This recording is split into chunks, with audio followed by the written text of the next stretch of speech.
გვახსოვს, რომ პირველ ორ თამაშს ძალიან ვინერვიულად განვიცადეთ, მაგრამ საბოლოო ჯამში მესამე მაჩის მოგება მოახერხეს ჩვენმა წყალბურთელებმა ევროპის ჩემპიონატზე. თურქეთის და ნაკრების დამარცხება შეძლეს ქართველმა სპორტსმენებმა ანგარიშით 14-11. დასკვნითი მატჩი მოგებულია, რაც იმას ნიშნავს, რომ მეცხრე ადგილისთვის ახლა უკვე საფრანგეთის ნაკრების წინააღმდეგ მოუწევს ჩვენს ნაკრებს თამაში. ეს შეხვედრა დღეს გაიმართება. თბილისის დროით 18 საათსა და 15 წუთზე აიღებს სტარტს და ერთად შეგვიძლია რომ მივადევნოთ თვალი ამ შეხვედრას და უგულშემატკივროთ ჩვენ სპორტსმენებს. ტოპ-8-ში ყოფნა გარანტირებული გვაქვს. კიდევ ერთხელ გეტყვით, რომ მეცხრე ადგილისთვის საქართველოს საფრანგეთის ნაკრების წინააღმდეგ ითამაშებს. თავიდან თამაში რთულად დაიწყო. ყველაფერი გეგმის მიხედვით არ წავიდა, ესე ვთქვათ, იყო რაღაც შეცდომები, მაგრამ რაც თავარია გუნდმა გამოაჩინა ხასიათი, რომ წარე მარცხის შემდეგ დაუბრუნდით მაინც თამაში და მოვიპოვეთ უმნიშვნელოვანესი სამი ქულა.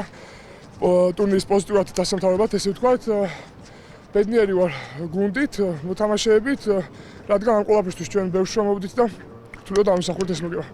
ძალიან ძიმე გამოგვივიდა ჩემპიონატი, ასე ვთქვათ, ის მიზანი, თავდაპირველი მიზანი, რაც გვინდოდა სამწუხაროდ არ გამოგვივიდა, ეს ხდება სპორტში. მაგრამ კარგი იყო ის, რომ იმ თამაშის მერე, გუშინწინდელი თამაშის მერე დღეს ძალიან კარგი რეაქცია ვაჩვენეთ, იმის და მიუხედავად, რომ თამაშის განმავლობაში უფრო ადრე შეგვეძლო რამოდენიმე ბურთიანი უპირატესობა მოგვეპოვებინა, თამაშის ბოლოს მაინც გადავტეხეთ. ვფიქრობ და დავჩაგრეთ, ასე ვთქვათ, ჩვენი მეტოქე და სასურველი ანგარიშით დავამარცხეთ.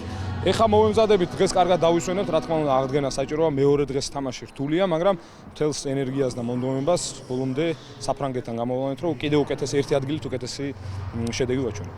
არ არის ეს გუნდი მარტივი, ახალგაზრდა გუნდია, თუმცა საკმაოდ მალე გავნვითარდნენ და ტოპ-10-ისთვის იბრძოდნენ როგორც ჩვენ და ჩვენთვის სასიამოვნოა, რადგან შევძელით და ისევ ტოპ-10-ში ვართ ევროპაში რა. და საკმაოდ დაძაბული თამაში გამოდგა პირველი სამი პერიოდი, თუმცა ბოლო პერიოდში შევძელით და გადავტეხეთ მეტოქე და გამარჯვების მოპოვებაც უფრო მარტივი აღმოჩნდა იმ შეტევების ხარჯზე, რასაც ბოლო პერიოდში ჩვენ განვახორციელებთ. მეორე გამარჯვება მოვიპოვეთ მიმდინარე ევროპის ჩემპიონატზე, ძალიან მნიშვნელოვანი. მძიმე დაიწყო ოდნავ თამაშიაც მოსალოდნელიც იყო, იმიტომ რომ თურქეთი ნამდვილად ანგარიშის გასაწევი გუნდი არის. თუმცა მოახერხეთ მეოთხე პერიოდში გადატეხო თამაშის და ჩვენთვის სასურველი შედეგი შედგა და დადგა. წინ არის საფრანგეთთან ბოლო თამაში ჩემპიონატის და დიდი იმედი მაქვს, რომ ამ თამაშსაც კარგი ბრძოლა იქნება, მოკლედ ამ თამაში და გამარჯვება ჩვენ მხარეს იქნება.